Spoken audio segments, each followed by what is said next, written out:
Sa Lobegatan. Salamat, Winnie Casimiro mula sa ABS-CBN.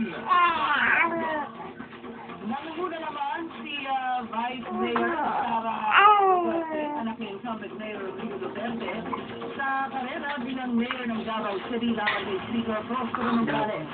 Si Michelle Robin, magbabalita, live. Michelle? Hindi nagkakakot daw ako na eh. Ang canvassing dito sa Davao City dahil na ilan sa mga polling places ay hindi nakapag-transmit ng kanilang mga balota. Pero sa partial and unofficial result out of 1 a.m. this morning, Pinky, nangunguna nga si Vice Mayor Inday Sara Duterte sa mga kumakandidato pagkamayor. Si Sara Duterte ay anak ni Davao City Mayor Rodrigo Duterte.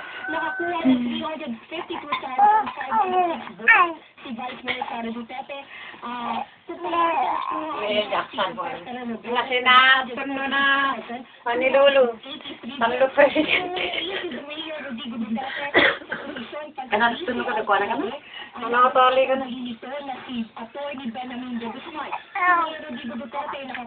Hindi na ba nagtundo na yung balik lang yung na era ni Rick Marca na riyawa. Ang galing nito. Ang galing nito.